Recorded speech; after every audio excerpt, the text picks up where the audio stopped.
देखो शिखरे आपणଙ୍କୁ स्वागत। आज ମୁଁ ଆପଣଙ୍କ ପାଇଁ ନେଇ ଆସିଛି ଦେଶ ବିଦେଶର 30ଟି ଗୁରୁତ୍ୱପୂର୍ଣ୍ଣ ଖବର।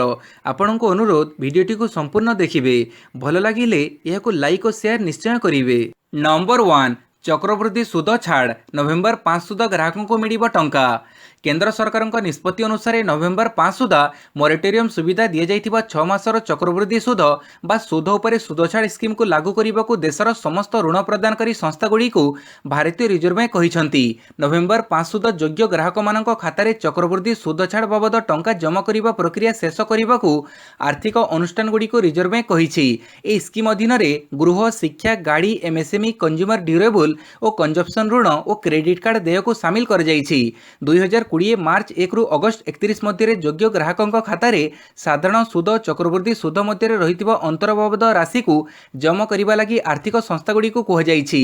ଗ୍ରାହକମାନେ ସମ୍ପୂର୍ଣ୍ଣ କିମ୍ବା ଆଂଶିକ ଭାବେ ମୋରାଟୋରିୟମର ସୁବିଧା ନେଇଥିଲେ ମଧ୍ୟ ସେମାନଙ୍କ ଖାତାରେ ସୁଧ ଛାଡ଼ ବାବଦ ଟଙ୍କା ଜମା କରାଯିବ। ଯେଉଁମାନେ ମୋରାଟୋରିୟମ ସୁବିଧା ଗ୍ରହଣ କରିନାହାନ୍ତି ସେମାନଙ୍କ ଖାତାରେ ମଧ୍ୟ ସୁଧ ଛାଡ଼ ଟଙ୍କା ଜମା କରାଯିବ। ନମ୍ବର 2 15ରେ ଓୟୁଏଟି ପିଜି ପ୍ରବେଶିକା ପରୀକ୍ଷା। ଓଡ଼ିଶା କୃଷି ଓ ବୈଷୟିକ ବିଶ୍ୱବିଦ୍ୟାଳୟ ଓୟୁଏଟିର ସ୍ନାତକୋତ୍ତର ଅର୍ଥାତ୍ ପିଜି ପାଠ୍ୟକ୍ରମର ଏକକ ପ୍ରବେଶିକା ପରୀକ୍ଷା ନଭେମ୍ବର 15ରେ ଅନୁଷ୍ଠିତ ହେବ। ଓୟୁଏଟିର 4ଟି ମହାବିଦ୍ୟାଳୟରେ ଏହି ପ୍ରବେଶିକା ପରୀକ୍ଷା ଅନୁଷ୍ଠିତ ହେବ। 15 ତାରିଖ ପୂର୍ବାହ୍ନ 11ଟାରୁ ଅପରାହ୍ନ 1ଟା ପର୍ଯ୍ୟନ୍ତ ପରୀକ୍ଷା ହେବ। ଛାତ୍ରଛାତ୍ରୀ 3 ତାରିଖରୁ ବିଶ୍ୱବିଦ୍ୟାଳୟ ୱେବସାଇଟ୍ରେ ଲଗ୍ଇନ୍ କରି ସେମାନଙ୍କର ଆଡମିଟ୍ କାର୍ଡ ପାଇପାରିବେ। 2020-21 ଶିକ୍ଷାବର୍ଷରେ କୃଷି, ବନ, ମତ୍ସ୍ୟ, କୃଷି ଯାନ୍ତ୍ରିକ, ପଶୁ ସମ୍ପଦ ଭଳି ବିଭିନ୍ନ ପିଜି ଓ ପିଏଚ୍ଡି ପାଠ୍ୟକ୍ରମ ପାଇଁ 1205 ଜଣ ଛାତ୍ରଛାତ୍ରୀ ଆବେଦନ କରିଥିବା ଓୟୁଏଟି ପକ୍ଷରୁ ସୂଚନା ଦିଆଯାଇଛି। ନମ୍ବର 3 ନଭେମ୍ବର 30 ପର୍ଯ୍ୟନ୍ତ ବୃଦ୍ଧି ପାଇଲା ଆନ୍ତର୍ଜାତିକ ବିମାନ ଚଳାଚଳ ନିଷେଧାଦେଶ।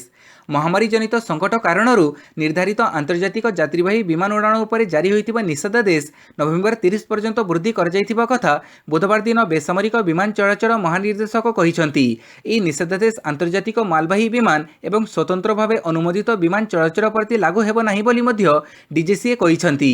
କିନ୍ତୁ ବିଶେଷ ପରିସ୍ଥିତି ଆଧାରରେ ଉପଯୁକ୍ତ କର୍ତ୍ତୃପକ୍ଷଙ୍କ ଦ୍ୱାରା ନିର୍ବାଚିତ ପଥରେ ନିର୍ଦ୍ଧାରିତ ଆନ୍ତର୍ଜାତିକ ଯାତ୍ରୀବାହୀ ବିମାନ ଉଡ଼ାଣ ନିମନ୍ତେ ଅନୁମତି ମିଳିପାରେ ବୋଲି ଏକ ସାର୍କୁଲାରରେ ଇଣ୍ଡିଆନ୍ ଆଭିଏସନ୍ ରେଗୁଲେଟର କହିଛନ୍ତି। ଯୁକ୍ତରାଷ୍ଟ୍ର America, England, United Arab Emirates, Kenya, Bhutan ଓ ଫ୍ରାନ୍ସ ସମେତ ପ୍ରାୟ 18ଟି ଦେଶଙ୍କ ସହ ଭାରତ ଏୟାର ବବଲ୍ସ ରାଜିନାମା କରିଛି। ଏହି ରାଜିନାମା ଅନୁସାରେ ଦୁଇ ଦେଶ ମଧ୍ୟରେ ସ୍ୱତନ୍ତ୍ର ଆନ୍ତର୍ଜାତିକ ବିମାନ ଚଳାଚଳ କରିପାରିବ।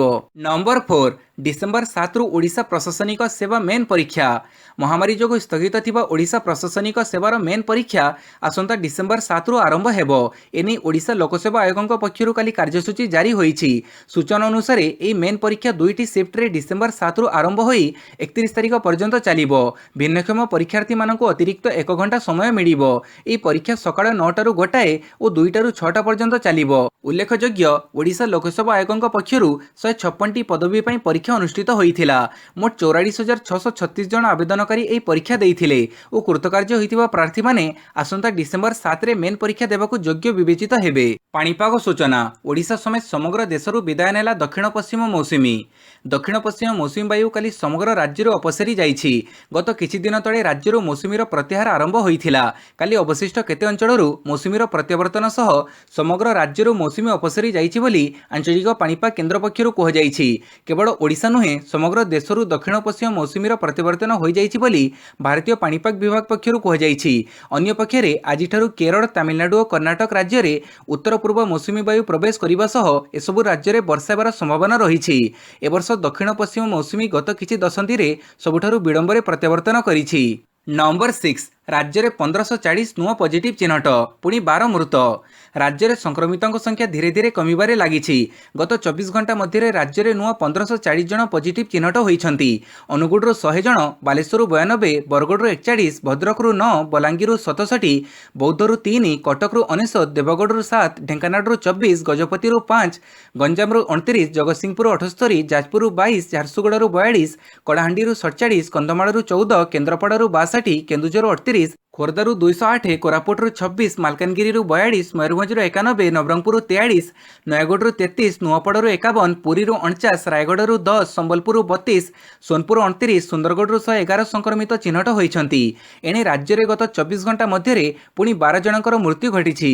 नंबर 7 आसंता नवेम्बर पहिलारू खरीफ धान किणा खरीफ ऋतु धान आसंता नवेम्बर पहिलारू किणा आरंभ होई मार्च 31 पर्यंत चलिबो। चाषी को धान किणार 24 रु 48 घंटा भितर बैंक अकाउंट जरिया सर्वनिम्न सहायक मूल्य पैठ पर निर्देश दी जाइछि। मुख्य शासन सचिव असी त्रिपाठी अध्यक्षतार अनुष्ठित राज्यस्तरीय धान संग्रह कमिटी बैठक में खाद्य जोगाण और खाउटी कल्याण विभाग शासन सचिव वीर विक्रम यादव कहिथिले जे धान बिक्री पई चलित वर्ष 14.97 लाख चाषी नाम पंजीकरण करिसंती। चलित वर्ष पीपास सॉफ्टवेयर प्रयोग करी ऑनलाइन व्यवस्था रे धान संग्रह मूल्य पैठ पर बैठक में स्थिर होइथिला। बरगढ़, भद्रक, बलांगीर, गंजाम, जाजपुर, कढ़ाहांडी, कोरापुट, मालकानगिरी, नुआपड़ा, संबलपुर और सोनपुर आदि 11 जिले में 224 महिला एसएचजी धान संग्रह रे सामिल हेबे। वर्तमान पर्यंत 3337 मंडी खोलिबा पई प्रस्तुत होईछि एवं 1315 कस्टम मिलर धान किनिबा पई योग्य विवेचित होइछंती। नंबर 8 नवेम्बर 5 रे वायुसेना रे सामिल हेबा आउ 3 राफेल। आहुरी अधिक सशक्त हेबा भारतीय वायुसेना। राफेल लौह विमान क्षेत्र में वायुसेना को आसंता एप्रिल सुधा अधिक 16 विमान हस्तांतर करा जिवो। नवेम्बर 5 रे अंबाला एयरबेस रे लैंडिंग करिवो 3टी राफेल। सेही बड़ी पर्यायक्रमे जनवरी और मार्च रे 3टी और एप्रिल रे अन्य 7टी राफेल युद्ध विमान भारत रे पहुंचिबो।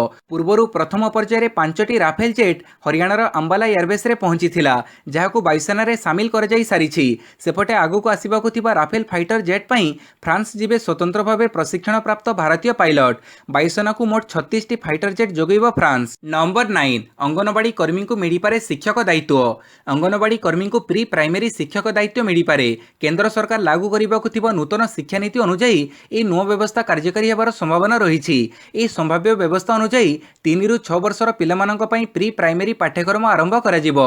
अंगनवाड़ी केंद्र को ए दायित्व प्रदान करा जिवो। फଳରେ अंगनवाड़ी रे नियुक्त कर्मी माने ए दायित्व निर्वाह करिवे। एथिपई अंगनवाड़ी कर्मकर्ता शिक्षागत योग्यता निर्धारण करा जिवो। एथिसहित सेमानंक पई आवश्यक तालीम प्रदान करा जिवो। National council for teacher education अर्थात एनसीटीई अंगनवाड़ी कार्यकर्ता शिक्षा योग्यता निर्धारण कार्य प्रस्तुत करुवा जना पड़ी। नंबर 10 सीएमसी रे आरंभ हेबो सेरो सर्वे। कटक महानगर निगम रे कोविड मुकाबिला पई आरंभ हेबो सेरो सर्वे कार्यक्रम। आसंता नवेम्बर 2 रु 5 तारिख मध्य रे सीएमसी और आरएमआरसी भुवनेश्वर मिलित सहयोग रे 25टी वार्ड रे परीक्षा पई रक्त नमूना संग्रह करा जिवो। प्रति घरु जणे वयस्कंक सेरो सर्वे परीक्षा करिबा पई योजना प्रस्तुत करा जाईछि। सेरो सर्वे रे जणे व्यक्तिंक ठारे कोविड भूताणु सहित लढिबा पई केते रोग प्रतिरोधक शक्ति बा एंटीबॉडी तयारी होईछि ताहा जणा पड़िबो। सकाळ 8 रु संध्या 5टा मध्य रे लोकंक ठारू रक्त नमूना संग्रह करा जिवो। एथिपई 14 जण सेक्टर ऑफिसर को मुतयन करा जाईछि। एने 5टी सर्वे टीम गठन करा जाईछि। उक्त कार्यक्रम रे आशा अंगनवाड़ी कर्मी को सहायता निया जिवो। प्रति घरु जणे 18 वर्षरु अधिक व्यक्तिंकर रक्त नमूना संग्रह करिबा पई सीएमसी योजना करिछि। गर्भवती महिलांक ठारू रक्त नमूना संग्रह करा जिवो नाही बोली सीएमसी पक्षरु कह जाईछि। नंबर 11 डिसेम्बर सुधा प्रस्तुत हो ऑक्सफोर्ड कोविड टीका कहले अदर पुनवाला। भारतर सीरम इंस्टीट्यूट उत्पादित ऑक्सफोर्ड कोविड टीका डिसेम्बर सुधा प्रस्तुत हो 2021 द्वितीय किंबा तृतीय 3 मास सुधा प्रथम बैचर 100 न्यू डोज मिलिजिवो बोली बुधवार दिन यार मुख्य अदर पुनवाला गणमाध्यम को कहिसंती। पुनवाला कहिसंती जदि आमे जरूरीकालीन लाइसेंस न आणु डिसेम्बर सुधा आमर परीक्षा शेष होइजिवो। तापरे आमे हुएतो जनवरी रे भारत रे टीका लॉन्च करि पारू। सेतेबेळको इंग्लैंड रे मध्य एई टीका परीक्षा शेष होइथिवो। जदि आसंत 2 सप्ताह मध्य रे इंग्लैंड तार अध्ययन प्रकाश करी तथ्य शेयर करे और टीका निरापद बोली सुनिश्चित करी कहे भारत सरकार चाहिए आमे मध्य 2 सप्ताह परे जरूरीकालीन लाइसेंस पई भारतीय नियंत्रक को आवेदन करिबु। नंबर 12 वर्ष शेष पूर्व बसिब विधानसभा शीतकालीन अधिवेशन। वर्ष शेष पूर्व बसिब विधानसभा शीतकालीन अधिवेशन। डिसेम्बर 31 पूर्व शीतकालीन अधिवेशन हेब बोली सूचना देइछंती बाचस्पति सूर्यनारायण पात्र। विधानसभा विधि अनुसार 60 दिन गृह कार्य चलिबा कथा, किंतु तृतीय चतुर्थ अधिवेशन रे मोट 20 दिन गृह कार्य चलिथिला। तेणु डिसेम्बर पूर्व आउ 40 दिन गृह कार्य बसिबाकू बाकी रहिछि। हेले केबे अधिवेशन बसिब से नै राज्यपालक निष्पत्ति को अपेक्षा करा जाइछि। राज्यपालक निष्पत्ति पर 40 दिनर कैलेंडर प्रस्तुत करा जिवो बोली बाचस्पति सूर्यनारायण पात्र कहिसंती। नंबर 13 बिहार निर्वाचन संध्या 6टा सुधा 53.54% मतदान। काली बिहार प्रथम पर्याय भोट ग्रहण होइथिला। 71टी विधानसभा आसन पई बहु प्रमुख प्रार्थी प्रतिद्वंदिता करिथिले। मतदान आरंभरू ईवीएम और वीवीपैट मेसिन रे समस्या थिबा खबर आसिथिला, किंतु परे मतदान रो संख्या बढ़िबा आरंभ होइथिला। काली संध्या 6टा मध्य रे 53.54% मतदान होइथिबा नै कहिसंती निर्वाचन कमिश्नर। राजधानी पाटना रे 52.52% मतदान होइतिबा जणा पड़िछि। नंबर 14 कटक बड़ डाक्तरखाना रे खोलिला 500 सज्जार कोविड हॉस्पिटल। एससीबी रे मंगलवार 500 सज्जार स्वतंत्र कोविड हॉस्पिटल कार्यक्षम होइछि। नूतन भेषज अट्टाड़िका रे खोलिथिबा कोविड हॉस्पिटल को केन्द्रांचल राजस्व आयुक्त अनिल कुमार सामल लोकार्पित करथिले। ए स्वतंत्र कोविड हॉस्पिटल रे 50 सज्जार आईसीयू, 30 सज्जार एचडीयू, प्रसूतिंक पई 30 सज्जार सुविधा रहिछि। वर्तमान एससीबी को कोविड रोगी आसिले सीधा सड़क एही कोविड हॉस्पिटल रे चिकित्सित हेबे। रोगी को उन्नत चिकित्सा जोगै देबा लक्ष्य रे ए हॉस्पिटल को लोकार्पण कर जाइछि बोली आरडीसी श्री सामल कहिसंती। नंबर 15 वायु प्रदूषण कारणरू शीत दिने बढ़ी पारे कोविड संक्रमण, कहिला आईसीएमआर। वायु प्रदूषण कारणरू शीत दिने कोविड संक्रमण बढ़ी पारे एपरि आकलन करिछि Indian Council of Medical Research अर्थात आईसीएमआर। एहार महानिर्देशक बलराम भार्गव यूरोप और युक्तराष्ट्र अमेरिका रे कोविड संक्रमण आधार रे एपरि आकलन करिसंती। से कहिसंती जे अध्ययनरू जणा पड़िछि जे पीएम 2.5 कणिका पदार्थर जीवाणु कणिका वायुरे रही थांती। यूरोप एवं अमेरिका रे प्रदूषित अंचल तथा लॉकडाउन समय मृत्युहार तुलना और प्रदूषण सहित संक्रमण वृद्धिर प्रमाण मिली। दिल्ली समेत उत्तर भारत में प्रतिवर्ष शीत ऋतु में वायु गुणवत्ता अत्यंत खराब स्तर को खसी जाए।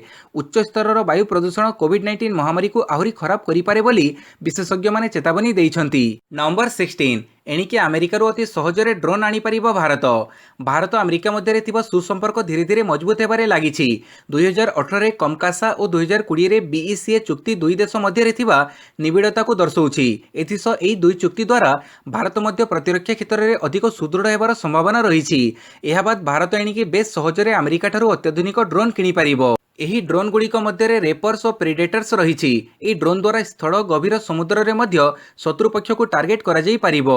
जणे अधिकारी कहिसंती अत्याधुनिक ड्रोन अमेरिका ठारू किनिबा पई जो आईनगत समस्या रहिथिला ताहा दुई देश मध्य होइतिबा चुक्ति द्वारा शेष होई जाइछि। नंबर 17 कोविड कटकणा हटिले मु आपणमानक पाखकु जीवी, कहिले मुख्यमंत्री। तीर्थोड़ पर भर्चुआल प्रचार कले मुख्यमंत्री नवीन पट्टनायक। कोविड गाइडलाइन समस्ते मानिबाकू परामर्श देले मुख्यमंत्री। मो प्रति आपणमानक भल पाइबा मु भल भाबे जानिछि। आसिबाकू चाहिबी, कोविड जोगु आपणमानक पाखरे आसीपारि नाहांती। कोविड कटकणा हटिले मु निश्चित आपणमानक पाखकू जीवी। आपणमानक अंचଳରେ बन्या नियंत्रण पई पदक्षेप नेउछु। युवक युवतींक पई रोजगार सुजोग सृष्टि को प्राधान्य देउछु। तीर्थोड़ रे मिशन शक्ति मां माने भल काम करिसंती। मु बहुत खुशी, एमिति भल काम करिथांतु। मु आपणमानक सह रहिछि बोली मुख्यमंत्री कहिसंती। भोटदान केन्द्र को जीवा बेले सुरक्षा प्रति दृष्टि दियंतु बोली नवीन कहिसंती। नंबर 18 आरोग्य सेतु आप को नहीं सरकार को कारण दर्शाओ नोटिस जारी। आरोग्य सेतुर निर्माता विषय संपृक्त मंत्रणालय पाखरे सूचना नथिबारु केंद्र सूचना कमिशन सरकार को कारण दर्शाओ नोटिस जारी करिसंती। नेशनल इन्फॉर्मेटिक्स सेंटर एवं इन्फॉर्मेशन टेक्नोलॉजी मिनिस्ट्री याकू विकसित करिसंती बोली आरोग्य सेतु वेबसाइट रे उल्लेख अछि। किंतु सूचना अधिकार रे आसीथिबा एक अनुसंधान उत्तर रे ए कथा को नेशनल इन्फॉर्मेटिक्स सेंटर एवं इन्फॉर्मेशन टेक्नोलॉजी मिनिस्ट्री अस्वीकार करिसंती। आरोग्य सेतु आप निर्माता किए, एही प्रश्नर उत्तर को सरकार एड़ी देथिबारु केंद्र सूचना कमिशन सरकार को नोटिस जारी करिसंती। नोटिस रे उल्लेख अछि जे कर्तृपक्ष माने जो बड़ी अस्वीकार करुछंती ताहाको ग्रहण करा जाई परिबो नाही। ए आप किए तयारी करिसंती, से संक्रांत फाइल सबु काहीं, ए संक्रांत रे मुख्य लोक सूचना अधिकारी मानक मध्यरु केही हेले बुझेबाको समर्थ हेले नाही। ए अत्यंत हास्यास्पद कथा। नंबर 19 चीन कहिला भारत सह आमर सीमा विवाद द्विपाक्षिक मामला। चीन भारत सीमा बद होची बुझामणा चलीथिबा एक द्विपाक्षिक मामला एवं वाशिंगटन प्रस्तावित भारत प्रशांत महासागरीय अंचल नीति होची गोटे पुराणाकाळीय शीतल युद्ध कौशल बोली बुधवार दिन चीन कहिछि।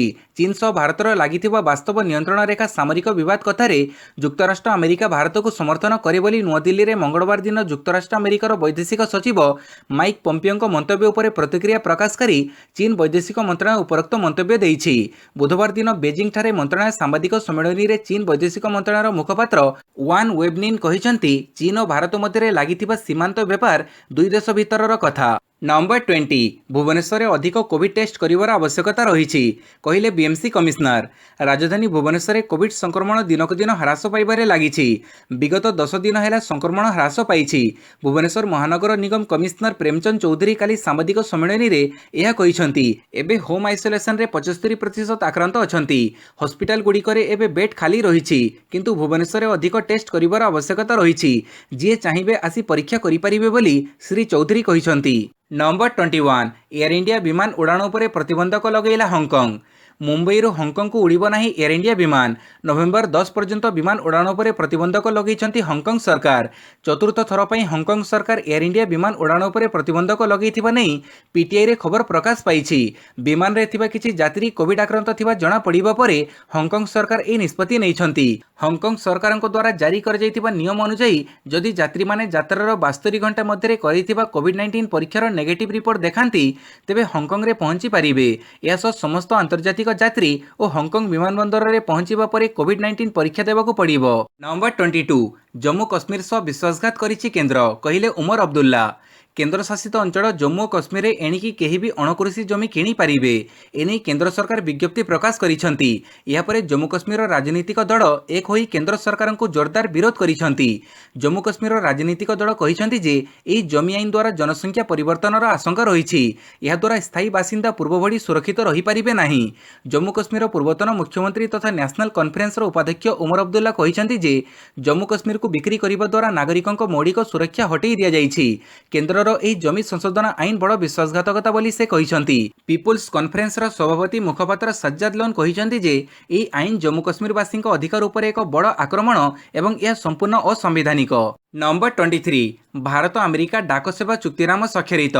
ଭାରତୀୟ ଡାକ ବିଭାଗ ଓ ଆମେରିକା ଡାକ ସେବା ମଧ୍ୟରେ ଏକ ଚୁକ୍ତିନାମା ସ୍ୱାକ୍ଷରିତ ହୋଇଛି। ଏହା ଫଳରେ ଦୁଇ ଦେଶ ମଧ୍ୟରେ ସହଜରେ ଇଲେକ୍ଟ୍ରୋନିକ୍ ତଥ୍ୟ ଆଦାନ ପ୍ରଦାନ ହୋଇପାରିବ। ଏହି ବ୍ୟବସ୍ଥା ଫଳରେ ବିଶେଷ ଭାବରେ କୌଣସି ଆନ୍ତର୍ଜାତିକ ଡାକ ସାମଗ୍ରୀ ପହଞ୍ଚିବା ପୂର୍ବରୁ ସେହି ଡାକ ସାମଗ୍ରୀର ବୈଦ୍ୟୁତିକ ତଥ୍ୟ ପଠାଇବା ଓ ଗ୍ରହଣ କରିବା ସମ୍ଭବ ହୋଇପାରିବ। ତେଣୁ ଉପଭୋକ୍ତା ଆନ୍ତର୍ଜାତିକ ଡାକ ସାମଗ୍ରୀ ପାଇବା ପୂର୍ବରୁ କ୍ଲିୟରାନ୍ସ ମିଳିପାରିବ।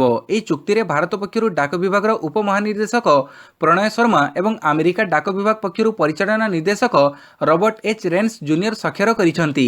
ନମ୍ବର 24 ଆପୋଲୋ ହସ୍ପିଟାଲ ପକ୍ଷରୁ ପୋଷ୍ଟ କୋଭିଡ୍ ରିକଭରି କ୍ଲିନିକ୍ର ଉନ୍ମୋଚନ। ଆପୋଲୋ ହସ୍ପିଟାଲ ଭୁବନେଶ୍ୱର ପକ୍ଷରୁ କାଲି ପୋଷ୍ଟ କୋଭିଡ୍ ରିକଭରି କ୍ଲିନିକ୍ ଉନ୍ମୋଚନ କରାଯାଇଛି। ଯେଉଁ ରୋଗୀମାନେ କୋଭିଡ୍ରୁ ଆରୋଗ୍ୟ ଲାଭ କରିଛନ୍ତି କିନ୍ତୁ ଏହି ସଂକ୍ରମଣର ମଧ୍ୟମ ଓ ଦୀର୍ଘମିଆଦୀ ପ୍ରଭାବ ଦ୍ୱାରା ପୀଡ଼ିତ ସେମାନଙ୍କ ପାଇଁ ଏହି ପୋଷ୍ଟ କୋଭିଡ୍ ରିକଭରି କ୍ଲିନିକ୍ ସହାୟକ ହେବ। 50%ରୁ ଅଧିକ କୋଭିଡ୍ ରୋଗୀ ବିଭିନ୍ନ ପ୍ରକାର ସମସ୍ୟା ଦ୍ୱାରା ପୀଡ଼ିତ, ଯେଉଁଥିରେ ସାମିଲ ରହିଛି କୋଭିଡ୍-19 ଦ୍ୱାରା ସଂକ୍ରମିତ ହେବା ପରେ ନିଶ୍ୱାସ ନେବାରେ ଅସୁବିଧା, ଛାତି ଯନ୍ତ୍ରଣା, ହୃଦୟ ସମସ୍ୟା, ଗଣ୍ଠି ଯନ୍ତ୍ରଣା, ଦୃଷ୍ଟି ସମସ୍ୟା ଓ ମାସ ମାସ ଧରି ସ୍ମରଣ ଶକ୍ତି ହରାଇବା ଭଳି ସମସ୍ୟା। ପୋଷ୍ଟ କୋଭିଡ୍ ରିକଭରି କ୍ଲିନିକ୍କୁ ଏକ ସ୍ୱତନ୍ତ୍ର ଟିମ୍ ପରିଚାଳନା କରିବେ। ନମ୍ବର 25 ଦିଲ୍ଲୀ ବିଶ୍ୱବିଦ୍ୟାଳୟର କୁଳପତିଙ୍କୁ ନିଲମ୍ବିତ କଲେ ରାଷ୍ଟ୍ରପତି। ରାଷ୍ଟ୍ରପତି ରାମନାଥ କୋବିନ୍ଦ ମଙ୍ଗଳବାର ଦିଲ୍ଲୀ ବିଶ୍ୱବିଦ୍ୟାଳୟର କୁଳପତି ଯୋଗେଶ ତ୍ୟାଗୀଙ୍କୁ ନିଲମ୍ବିତ କରିଛନ୍ତି।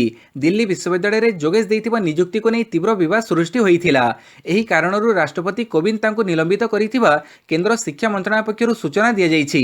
କର୍ତ୍ତବ୍ୟରେ ଅବହେଳା ଓ ଖରାପ ଆଚରଣ ପାଇଁ ତାଙ୍କୁ ମଙ୍ଗଳବାର ରାଷ୍ଟ୍ରପତି ନିଲମ୍ବିତ କରିଛନ୍ତି। ଏଥିସହ ତାଙ୍କ ବିରୋଧରେ ତଦନ୍ତ କରିବାକୁ ମଧ୍ୟ ଅନୁମତି ଦେଇଛନ୍ତି। ବିଶ୍ୱବିଦ୍ୟାଳୟ ରେଜିଷ୍ଟ୍ରାରଙ୍କୁ ମନ୍ତ୍ରଣାଳୟ ପକ୍ଷରୁ ଚିଠି ଲେଖି କୁହାଯାଇଛି ଯେ ତଦନ୍ତ ନ ସରିବା ଯାଏଁ ଯୋଗେଶ ତ୍ୟାଗୀ ନିଲମ୍ବିତ ହୋଇ ରହିବେ। ନମ୍ବର 26 24 ଘଣ୍ଟାରେ ଦେଶରେ 43,893 ନୂଆ ଆକ୍ରାନ୍ତ, 508 ମୃତ। ଦେଶରେ ଦୈନିକ କୋଭିଡ୍ ଆକ୍ରାନ୍ତଙ୍କ ସଂଖ୍ୟା ନିୟମିତ ଭାବେ କମି ଚାଲିଛି। ଗତ 24 ଘଣ୍ଟାରେ ଦେଶରେ 43,893 ଜଣ ନୂଆ ଆକ୍ରାନ୍ତ ଚିହ୍ନଟ ହୋଇଛନ୍ତି ଓ 508 ଜଣ ମୃତ୍ୟୁବରଣ କରିଛନ୍ତି। ଏହା ଫଳରେ ଦେଶର ମୋଟ ସଂକ୍ରମିତଙ୍କ ସଂଖ୍ୟା 80 ଲକ୍ଷ ନିକଟବର୍ତ୍ତୀ ହୋଇଛି। ଏହା ମଧ୍ୟରୁ 6,10,803 ଜଣ ସକ୍ରିୟ ସଂକ୍ରମିତ ଥିବାବେଳେ ମୃତ୍ୟୁ ସଂଖ୍ୟା 1,20,010କୁ ବୃଦ୍ଧି ପାଇଛି। ନମ୍ବର 27 ଫେସବୁକ୍ର ଭାରତୀୟ ଅଧିକାରୀ ଆଖି ଦାସଙ୍କ ଇସ୍ତଫା। ଚର୍ଚ୍ଚାରେ ଥିବା ଫେସବୁକ୍ର ଭାରତୀୟ ଅଧିକାରୀ ଆଖି ଦାସ କାଲି ହଠାତ୍ ଇସ୍ତଫା ଦେଇଛନ୍ତି। ଫେସବୁକ୍ ଦକ୍ଷିଣପନ୍ଥୀ ଚିନ୍ତାଧାରାକୁ ଶୋଇବା ଭଳି କଣ୍ଟେଣ୍ଟକୁ ପ୍ରୋତ୍ସାହିତ କରୁଛି ଓ ବିଜେପି ନେତାଙ୍କ ବିବାଦୀୟ ବୟାନକୁ ହଟେଇ ନାହିଁ ବୋଲି ଅଭିଯୋଗ ଆସିଥିଲା। ଏହାକୁ ନେଇ ଆଖି ଦାସ ବିବାଦରେ ଥିଲେ। ଏହି କାରଣରୁ ସେ ଇସ୍ତଫା ଦେଇଥିବା କୁହାଯାଉଛି। ହେଲେ ଫେସବୁକ୍ ଏଥିରେ ଏକମତ ହୋଇନାହିଁ। ଫେସବୁକ୍ର ଭାରତୀୟ ଏମ୍ଡି ଅଜିତ ମୋହନ କହିଛନ୍ତି ପବ୍ଲିକ୍ ସର୍ଭିସରେ ଆଖି ଦାସଙ୍କ ଆଗ୍ରହ ଥିବାରୁ ସେ ଫେସବୁକ୍ରୁ ଇସ୍ତଫା ଦେଇଛନ୍ତି। ନମ୍ବର 28 ବାଙ୍ଗାଲୋରକୁ 5 ୱିକେଟରେ ପରାସ୍ତ କଲା ମୁମ୍ବାଇ ଇଣ୍ଡିଆନ୍ସ। ଆଇପିଏଲ୍ର 48ତମ ମୁକାବିଲାରେ ରୟାଲ ଚ୍ୟାଲେଞ୍ଜର୍ସ ବାଙ୍ଗାଲୋରକୁ 5 ୱିକେଟରେ ପରାସ୍ତ କଲା ମୁମ୍ବାଇ ଇଣ୍ଡିଆନ୍ସ। ଦ୍ୱିତୀୟ ପାଳିରେ ମୁମ୍ବାଇ 165 ରନ୍ର ବିଜୟ ଲକ୍ଷ୍ୟକୁ ପିଛା କରି 19.1 ଓଭରରେ 5 ୱିକେଟ୍ ହରାଇ 166 ରନ୍ କରି ଏହି ବିଜୟ ହାସଲ କରିଛି। ମୁମ୍ବାଇ ପକ୍ଷରୁ ସୂର୍ଯ୍ୟକୁମାର ଯାଦବ ସର୍ବାଧିକ 75 ରନ୍ କରିଥିବା ବେଳେ ଇଶାନ କିଶାନ 25 ରନ୍ ଓ ହାର୍ଦ୍ଦିକ ପାଣ୍ଡ୍ୟା 17 ରନ୍ କରି ମୁମ୍ବାଇକୁ ବିଜୟ ଦେଇଥିଲେ। ବାଙ୍ଗାଲୋର ପକ୍ଷରୁ ୟୁଜବେନ୍ଦ୍ର ଚହଲ ଓ ମହମ୍ମଦ ସିରାଜ 2-2 ୱିକେଟ୍ ନେଇଥିବା ବେଳେ କ୍ରିସ୍ ମରିସ୍ ଗୋଟିଏ ୱିକେଟ୍ ନେଇଥିଲେ। ପୂର୍ବରୁ ମୁମ୍ବାଇ ଟିମ୍ ଟସ୍ ଜିଣି ପ୍ରଥମେ ବୋଲିଂ ନିଷ୍ପତ୍ତି ନେବା ପରେ ରୟାଲ ଚ୍ୟାଲେଞ୍ଜର୍ସ ବାଙ୍ଗାଲୋର ବ୍ୟାଟିଂ କରିବାକୁ ଓହ୍ଲାଇଥିଲା। ବାଙ୍ଗାଲୋର 20 ଓଭରରେ 6ଟି ୱିକେଟ୍ ହରାଇ 164 ରନ୍ ସଂଗ୍ରହ କରିଥିଲା। ନମ୍ବର 29 ଭାରତ ଅଷ୍ଟ୍ରେଲିଆ ସିରିଜର ଖେଳସୂଚୀ ଘୋଷଣା। ଭାରତ ଏବଂ ଅଷ୍ଟ୍ରେଲିଆ ମଧ୍ୟରେ ଅନୁଷ୍ଠିତ ହେବାକୁ ଥିବା ଦିନିକିଆ ଟି20 ଏବଂ ଟେଷ୍ଟ ସିରିଜ୍ ଖେଳସୂଚୀ ପ୍ରକାଶ ପାଇଛି। ଦୁଇ ଦଳ ମଧ୍ୟରେ 3ଟି ଦିନିକିଆ, 3ଟି ଟି20 ଏବଂ 4ଟି ଟେଷ୍ଟ ସିରିଜ୍ ଖେଳାଯିବ, ଯେଉଁଥିରେ ପ୍ରଥମ ଦିନିକିଆ 27 ନଭେମ୍ବରରେ, ଦ୍ୱିତୀୟଟି 29 ନଭେମ୍ବରରେ ଏବଂ ତୃତୀୟ ଦିନିକିଆ 2 ଡିସେମ୍ବରରେ ଖେଳାଯିବ। ଏହି ତିନୋଟି ଯାକ ମ୍ୟାଚ୍ ଦିବାରାତ୍ର ରହିଛି। ଦିନିକିଆ ସିରିଜ୍ ପରେ ଦୁଇ ଦଳ ମଧ୍ୟରେ 3ଟି ଟି20 ମ୍ୟାଚ୍ ଖେଳାଯିବ। ପ୍ରଥମ ଟି20 ମ୍ୟାଚ୍ ଡିସେମ୍ବର 4 ଶୁକ୍ରବାର ଦିନ ଖେଳାଯିବ। ଦ୍ୱିତୀୟ ଟି20 ମ୍ୟାଚ୍ ଡିସେମ୍ବର 6ରେ, ତୃତୀୟ ଟି20 ଡିସେମ୍ବର 8ରେ ଖେଳାଯିବ। ଏହି ତିନୋଟି ଯାକ ଟି20 ମ୍ୟାଚ୍ ରାତିରେ ଖେଳାଯିବ। ସେହିପରି ଭାରତ ଏବଂ ଅଷ୍ଟ୍ରେଲିଆ ମଧ୍ୟରେ 4ଟି ଟେଷ୍ଟ ମ୍ୟାଚ୍ ଖେଳାଯିବ।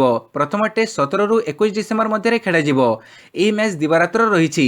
ଦ୍ୱିତୀୟ ଟେଷ୍ଟ 26 ଡିସେମ୍ବରରୁ 30 ଡିସେମ୍ବର, ତୃତୀୟ ଟେଷ୍ଟ ମ୍ୟାଚ୍ 7 ଜାନୁଆରୀରୁ 11 ରହିଛି। ଅନ୍ତିମ ମ୍ୟାଚ୍ ଜାନୁଆରୀ 15ରୁ 19 ମଧ୍ୟରେ ଖେଳାଯିବ।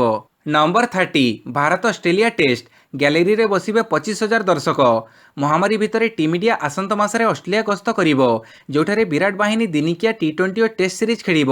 ତେବେ ଭାରତ ଅଷ୍ଟ୍ରେଲିଆ ଟେଷ୍ଟ ସିରିଜକୁ ନେଇ ଦର୍ଶକଙ୍କ ପାଇଁ ଏକ ଖୁସି ଖବର ଆସିଛି। ଭାରତ ଅଷ୍ଟ୍ରେଲିଆ ମଧ୍ୟରେ ମେଲବର୍ଣ୍ଣ କ୍ରିକେଟ ଗ୍ରାଉଣ୍ଡରେ ହେବାକୁ ଥିବା ବକ୍ସିଂ ଡେ ଟେଷ୍ଟରେ ଦର୍ଶକଙ୍କୁ ଷ୍ଟାଡିୟମରେ ପ୍ରବେଶ କରିବାକୁ ଅନୁମତି ମିଳିବା ନେଇ ସରକାରଙ୍କ ତରଫରୁ ସୂଚନା ମିଳିଛି। ଯଦିଓ ଷ୍ଟାଡିୟମରେ ଦର୍ଶକଙ୍କ ପ୍ରବେଶ ପାଇଁ ଅନୁମତି ମିଳେ, ତାହେଲେ ପ୍ରତିଦିନ 25,000 ଦର୍ଶକଙ୍କୁ ମ୍ୟାଚ୍ ଦେଖିବାର ସୁଯୋଗ ମିଳିବ। ଭିଡିଓଟିକୁ ସମ୍ପୂର୍ଣ୍ଣ ଦେଖିଥିବାରୁ ବହୁତ ବହୁତ ଧନ୍ୟବାଦ।